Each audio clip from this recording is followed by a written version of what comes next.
Okay, that one seems good. And that one.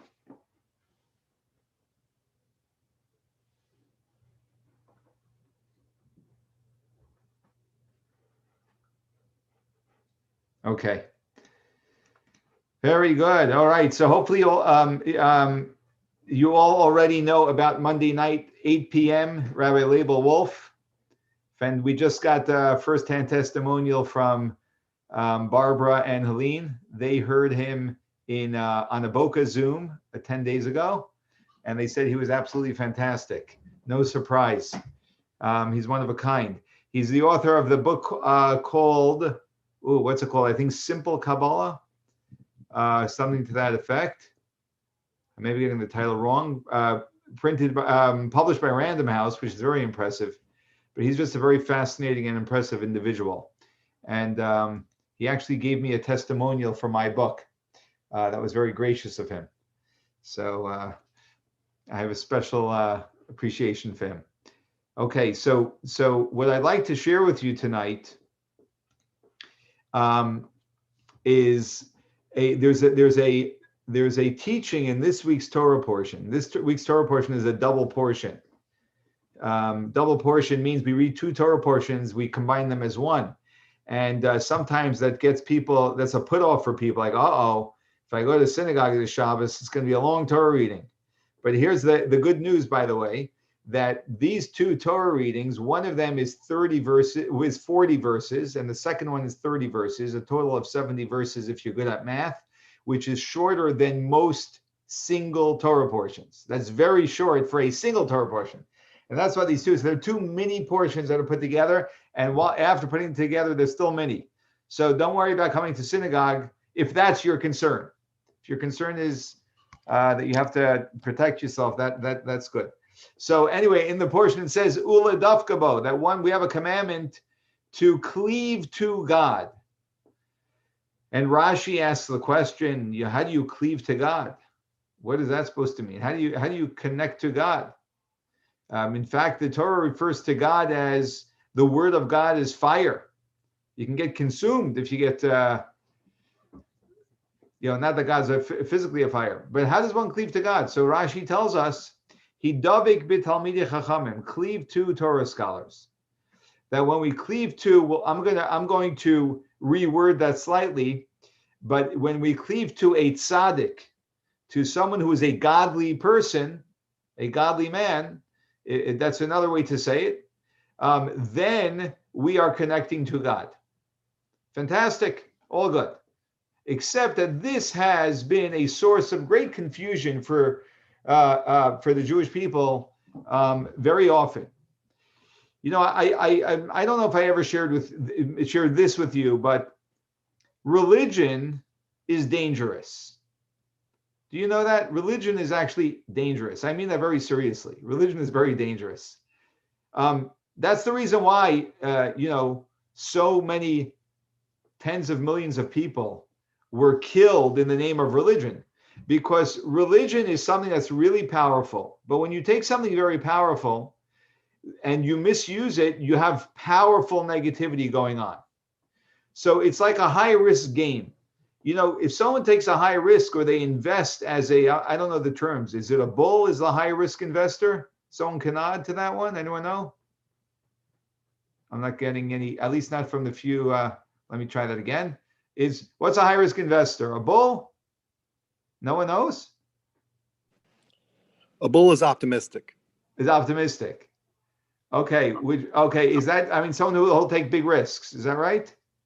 He feels it's going to go up. Yes, sure. Okay. yeah. You have a good way of saying it, Michael.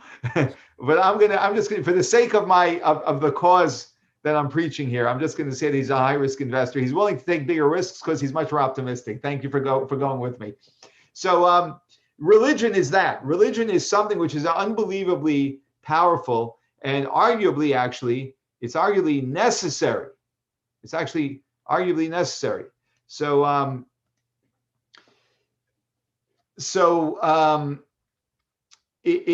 what happens when you're dealing with something which is very powerful is if you misuse it, it can be very dangerous. Like classic example, nuclear power.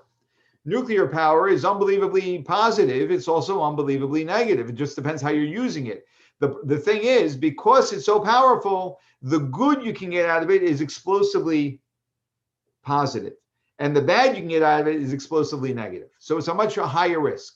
And that's really what I mean when I say religion is dangerous, because people can use religion, but if they use it for the wrong reasons, they can really create a lot of destruction.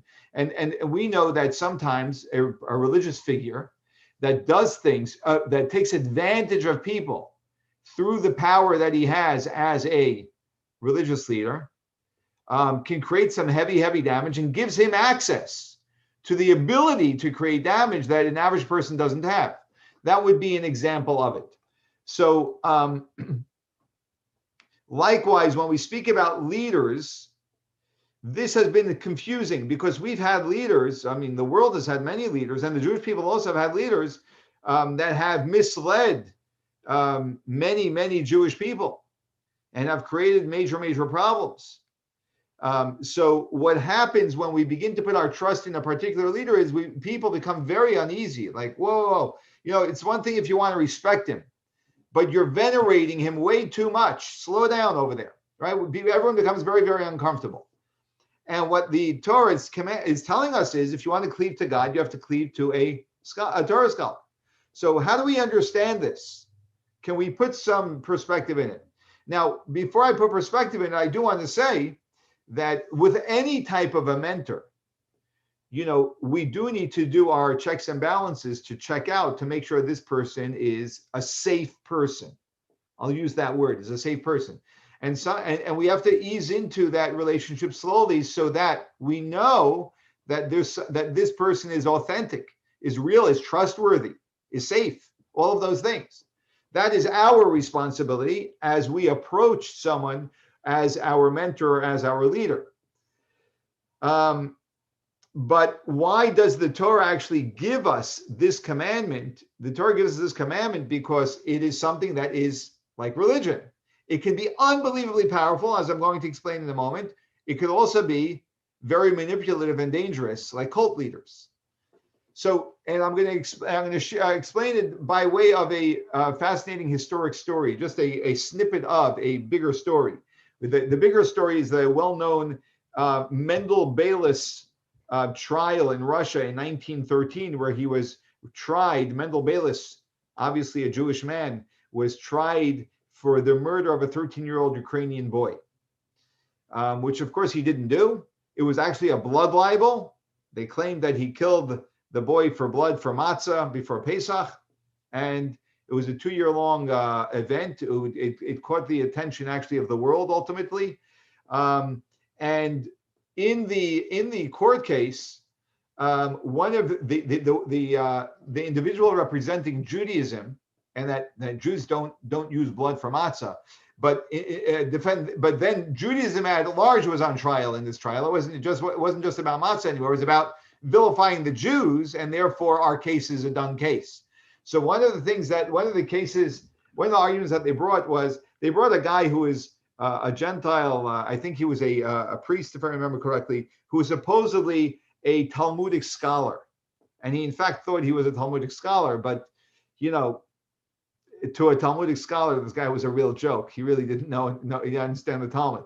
One of his arguments, though, that he did bring up was an argument which was the hardest argument to defend, because there are certain things that it's just, how do you say this? How do you explain this to someone outside the fold? There are certain things which are just hard to explain. And it was that the Talmud says that there's a verse that says, Atem, the Talmud makes a statement about the Jewish people. It says, Atem kruyim Adam. You, Jewish people, are called Adam, man. But Gentiles are not called Adam. They're not called man. So the accusation was that the Jewish people actually don't even look at Gentiles as humans. They're not called Adam. They're not called man.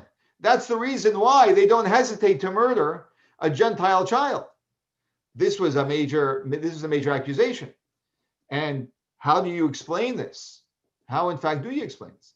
And so the rabbi, who was the chief rabbi of Moscow, became the representative and the mouthpiece for the defendant. He also had lawyers with him, but he was the one who argued the religious side because he was a very good orator. His name was Rabbi Yaakov Maza, and he went back home to try and figure out how he's going to argue this. And while he was trying to figure it out over a few days, he received a letter, because this case received worldwide attention. He received a letter from Rabbi Meir Shapiro, the founder of a historic and prominent yeshiva pre-war that was destroyed during the war. It's been restored in Poland now, but he established a yeshiva called Chachmei Lublin. Chachmei Lublin was the wise ones of Lublin. In order to get into his yeshiva, you needed to know 400 pages of Talmud by heart. I'm not sure how to express to you how advanced and brilliant and what a strong memory you need to have to be a teenager who knows 400 pages of Talmud by heart. But anyway, and so Rabbi Shapiro obviously himself was an enormous scholar. He wrote a letter to Rabbi Maza suggesting a possible way to approach explaining this piece of Talmud. And I will tell you that what he wrote is absolutely brilliant. And listen to this. It's very inspiring too. He said, there are 4 words in Hebrew for man. There's Adam, which is the Talmud speaks of there, that only a Jew is called Adam. There's Ish, Enosh, and Gever. Okay, for people who speak Hebrew, they'll be familiar with all of these words. He said, there's something very fascinating. The word Ish, which means man, which is replete in the Torah, you can say in plural, Ishim. There's, or Ishim or Anoshim. Well, no, Ishim. Then you have Enosh. And Enosh, which means man, can be said in plural too, Anoshim. And you have Gever, which you can say in plural, Gvarim. But the only one of the 4 words that you cannot say in plural from the 4 words that the Hebrew language has, that the biblical language has for man, is Adam. There's no plural word for Adam. So actually, when we speak about mankind, we say Adam. When we speak about a man, we say Adam. Exact same word. There is no plural. And so he posed the question, why is it? Why is it that this word Adam is always singular? He says that is what the Talmud is telling us. Only the Jewish people are called Adam. You know why? Because only the Jewish people, when one Jew is put on trial, every single Jew in the world feels like they're standing on trial. Because one Jew on trial is every single Jew on trial, because it is only the Jewish people who are actually one single organism, one single entity. There is no other people that are like that. You put a Gentile on trial, so he's on trial. Every other Gentile is sleeping very well that night. You put a Jew on trial, and a rabbi in Poland is sending a letter to the rabbi in Moscow to go to Ukraine to defend this Jew. That is the unbelievable strength of the Jewish people, that we are actually a singular organism. Now, this is not only true, is not true only in the fact that we feel for each other, but it's the reason why that shows up in our physical lives is because it is true in our inherent spiritual makeup, that the Jewish people actually are, as a spiritual people, one organism. In fact, we have a name, we all know the Knesset, right? The Knesset, right? So you know what happens in the Knesset? In the Knesset, everyone yells and screams at each other, right? They're very civilly uncivilized. So it's not from the most pleasant environments in the world. You got the Israeli culture, you have the Jewish culture, strong opinions, and they're trying to run the country together. Knesset, there is a phrase, a terminology, which comes way before the modern state of Israel was established, called Knesset Yisrael. And Knesset means the gathering, the assembly of the Jewish people. And the assembly of the Jewish people in Kabbalah, mystically, refers to the source from which all Jewish souls emanate from. That means that every soul is actually coming from one place in the spiritual heavens. And then we are sort of separated to manifest as an individual in this world. But spiritually, my soul and your soul is really part of one organism. We are, whether we feel that or not, and whether we're aware of that or not, which for the most part, unfortunately, in our conscious life, we are not, but that remains true whether we are conscious of it or not. So Jews are one. And that's the reason why when a Jew, we know that in Judaism, and this is also the confusion of cleaving to a tzaddik, to a holy, a godly man, is that when, one second, that's Christian. Christians believe in some guy who happens to be a Jew as well, right? But we don't go to people. We go to speak straight to God, and that's true.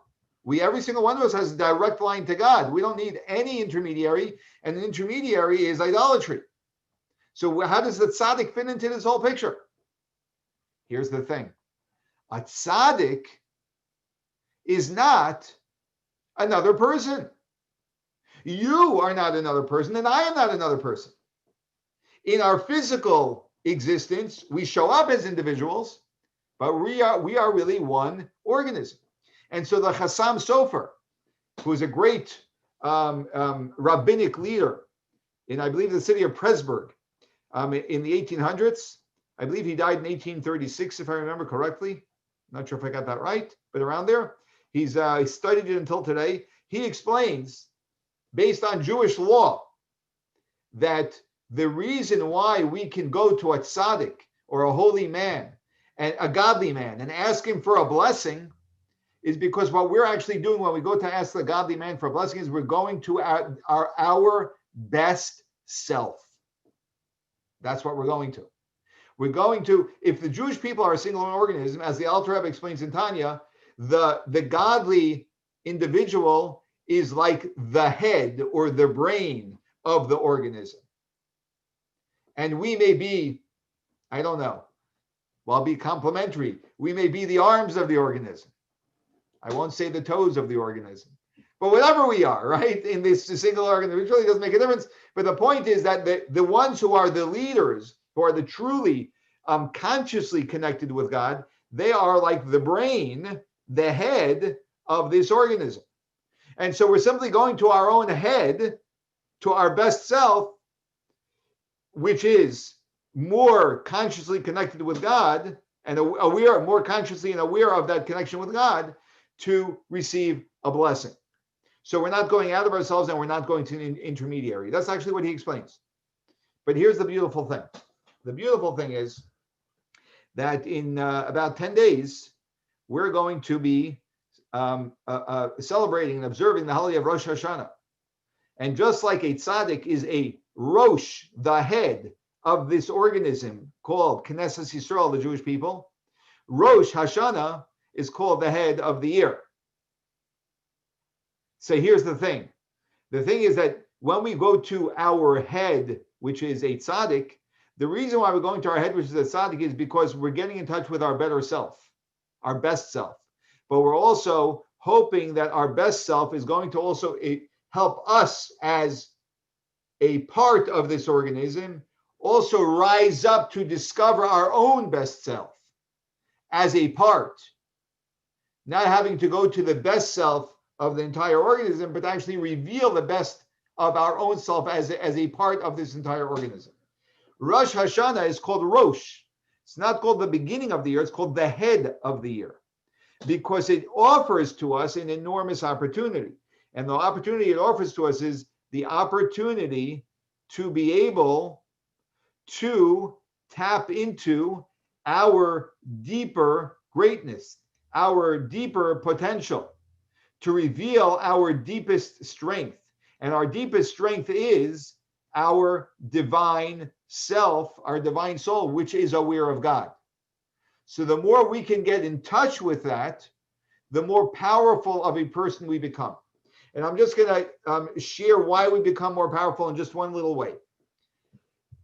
The cause, the root of all of our weakness is confusion. right? If you confuse someone, you have just weakened them. When someone is clear, they are on a clear path. They know exactly what they need to do. They're very strong. The moment we create doubt or confusion, we're not strong. We're not focused. We're not 100% sure. Our conviction has been weakened. So when a person is clear, they're very powerful. We all live with confusion. We live with confusion because when Adam and Eve ate from the tree of knowledge of good and evil, they mixed good and evil together. Essentially, what they mixed together was now we are beings that have an animal soul and a godly soul, a self-oriented part of ourselves and a God-oriented part of ourselves. And we're so confused by that. Even when we're doing the right thing, there's still elements of confusion. The more we choose, and this is a very serious part of our purpose in this world, the more we choose to align our lives with our godly soul, the more clarity we get. The more clear we get, the more we are bringing out our inner strength, which comes from the soul. And it's strong because there's less confusion. We may still have confusion, which we probably will for the rest of our lives, but we have less confusion. The less confusion we have, the more powerful we become. So when we're davening on Rosh Hashanah, what we're actually trying to do is get in touch with God. And the way we get in touch with God, interestingly, is, you may or may not have thought of it this way, is by getting in touch with our God. That means that God, as he invested himself in us, our divine soul. And then we are connected with God. And so if you want to think about what to think about on Rosh Hashanah or in preparation to Rosh Hashanah and the new year, the question is, how can I align my life more with my divine soul? What can I do? I would say to think about this not only in a matter of what I can do, like as ritually what I can do, which is one part of it. What can I do more ritually? But it's also consciously. How can I live more consciously aligned with God? And if you don't know yet what I'm going to tell you now, you haven't been listening well to the other classes. A very good way to do that is to listen to the classes on the Gate of Trust, because that directly speaks about becoming far more conscious of God. In fact, I'll tell you something, in case you think I'm a big preacher, right? When I say preacher, I mean someone who just preaches. So what I do almost every Shabbos now, and I've taught the course and I recorded videos. So I was engaged in that study of the Gate of Trust. I now, after having taught it, I open up the Gate of Trust every Shabbos and I read a chapter or two again to keep myself aligned, because it's so easy. The world is here. God, I don't see. You know, like the great Hasidic Rebbe, Rabbi Levi Yitzchak of Berditchev once said, God, had you put the evil inclination, he was talking about the book of Tanya. He said, had you put the evil inclination into a book this size, and you put God into a world, like, you know, the visual size of a world, or our temptations, we'd be with you, God. But instead, God, you locked yourself into a little book like this, and you created this whole world of temptation, right? So the temptation, the word temptation may not be the right word that speaks to you, but I mean just getting lost in believing in nature, just believing in I am, confined to the reality of whatever the reality is. No. You're not confined at all. You're not a statistic, and it makes no difference if 90% of people with that illness die from it. It really makes no difference. When we realize we have a connection with God, it's not a statistic game. It's me and God. It's as if this never happened before. It's completely irrelevant what happened to other people. God, can I trust more in God? And will God bless me with getting rid of this? The details are irrelevant. That God's an infinite God. Details are irrelevant, completely irrelevant. All of this needs to we need to feed this to ourselves over and over and over. Otherwise, we slip right into world state of mind, normal state of mind. We, God forbid, become normal people again. That's a terrible thing for a Jew. We have to be godly people. And Rosh Hashanah is about Rosh reaching out to our head. That is, the head can be of the organism, which is a tzaddik.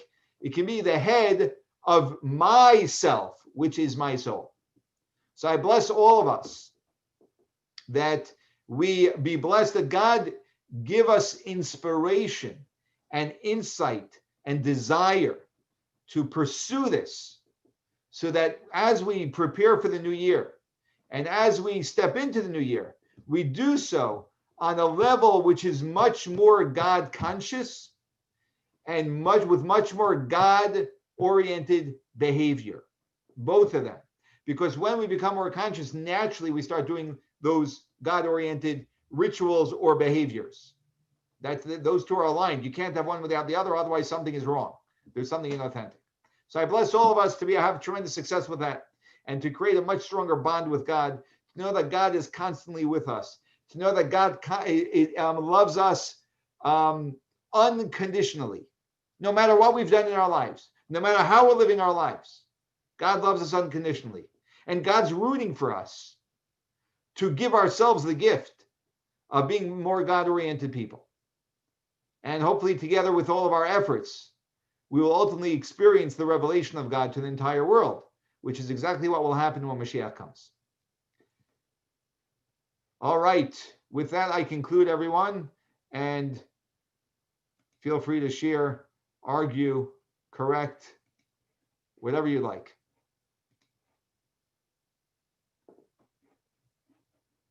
Everyone's totally silent.